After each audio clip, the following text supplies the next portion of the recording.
Dari kecil memang April tulang punggung karena kondisi ayahnya yang Halo fans setia Leslar Al-Fatih Bilar. Jumpa lagi dengan kami artis masa kini yang akan mengabarkan berita terhot dan terkini dunia selebritis di tanah air. Sebelum lanjut ke videonya, mari bersama-sama bangun channel kami dengan cara subscribe, like, komen, serta aktifkan loncengnya. Selamat menonton. Malam itu sebenarnya tidak ada yang terasa istimewa bagi April. Ia datang ke lokasi acara dengan perasaan yang biasa saja. Tidak ada firasat aneh, tidak ada bayangan bahwa sesuatu besar akan terjadi. April hanya menjalani rutinitasnya seperti yang sudah-sudah. Senyum sapaku lalu duduk menunggu giliran. Di kepalanya malam itu hanyalah satu dari sekian banyak hari panjang dalam perjalanan kariernya. Ia bahkan sempat berpikir akan langsung pulang setelah acara selesai lalu beristirahat seperti biasa. Namun justru di momen yang terasa paling normal itulah hidup seseorang sering berubah. April tidak tahu bahwa di balik layar ada rencana yang sudah disusun rapi. Sebuah kejutan yang tidak pernah ia bayangkan sebelumnya. Tidak ada bocoran, tidak ada kode, bahkan orang-orang terdekatnya pun memilih diam. Saat kamera mulai bergerak dan suasana acara berjalan, April masih terlihat tenang. Ia tertawa kecil, menanggapi obrolan ringan dan berusaha fokus. Tapi tanpa ia sadari malam itu bukan tentang penampilan, bukan tentang lagu, bukan tentang kompetisi. Malam itu adalah tentang perjalanan hidupnya yang selama ini jarang ia ceritakan, jarang ia keluhkan, dan sering ia pendam sendiri. Dan semuanya akan dimulai ketika satu nama besar disebutkan di hadapan semua orang.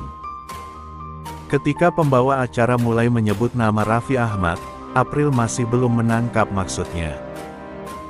Ia pikir Raffi hanya akan memberi komentar singkat atau sekadar menyapa seperti biasanya. Tapi ada sesuatu yang berbeda dari nada suara di ruangan itu. Suasana mendadak lebih tenang, lebih fokus. Semua mata mulai tertuju ke satu arah. Raffi Ahmad melangkah masuk dengan ekspresi yang tidak biasa. Tidak terlalu bercanda, tidak terlalu santai seperti yang sering kita lihat. Ada kesan serius tapi tetap hangat. April mulai merasa jantungnya berdetak lebih cepat. Ia masih tersenyum, tapi senyum itu perlahan berubah jadi senyum gugup. Seolah ada perasaan yang sulit dijelaskan antara penasaran dan cemas. Raffi tidak langsung bicara soal hadiah. Ia justru mulai bercerita tentang bagaimana ia memperhatikan perjalanan seseorang dari jauh. Tentang sosok yang jarang disorot tapi konsisten. Tentang seseorang yang mungkin tidak selalu menang tapi tidak pernah berhenti berusaha. Di titik ini, April mulai merasa ada sesuatu yang menyentuh dirinya secara pribadi. Matanya mulai berkaca-kaca. Meski ia masih berusaha menahan, ia belum tahu kemana arah cerita ini. Tapi hatinya mulai bergetar. Ada firasat bahwa apapun yang akan terjadi ini bukan sekadar momen biasa di atas panggung. Raffi Ahmad melanjutkan ceritanya dengan nada yang pelan, tidak terburu-buru. Ia tidak sedang berbicara sebagai selebritas besar, tapi sebagai seseorang yang benar-benar memperhatikan proses orang lain.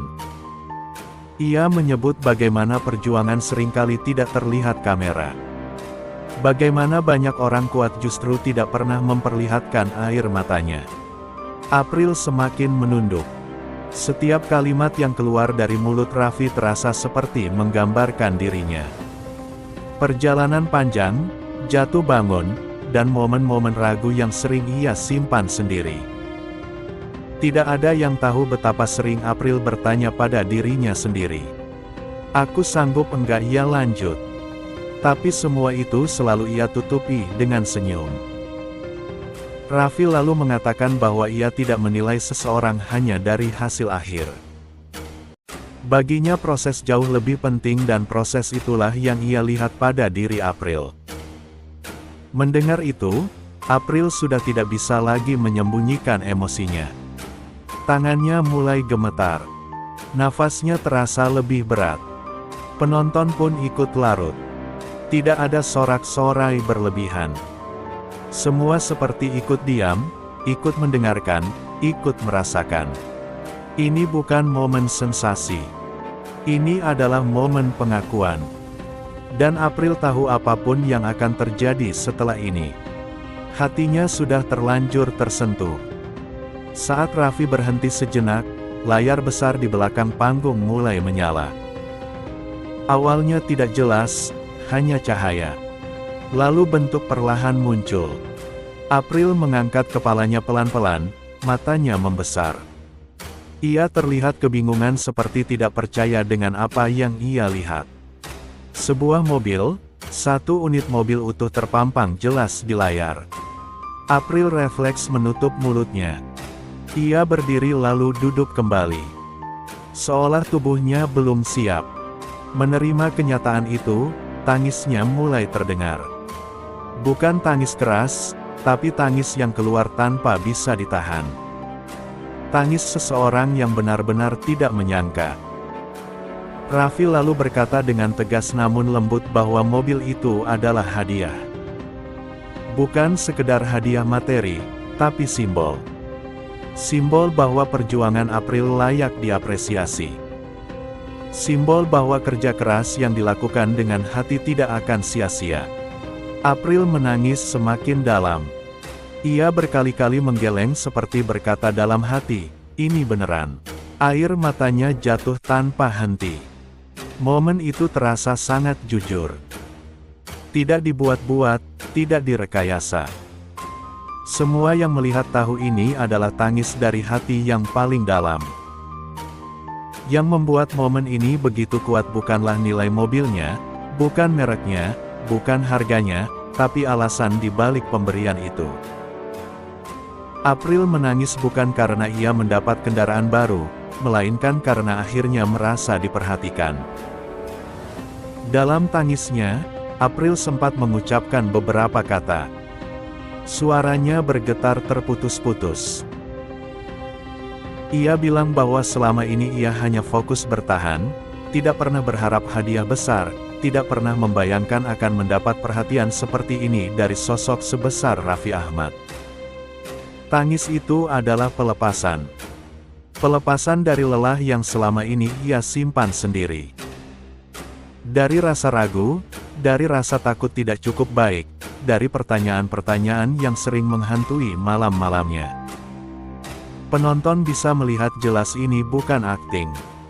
Ini bukan drama. Ini adalah manusia yang akhirnya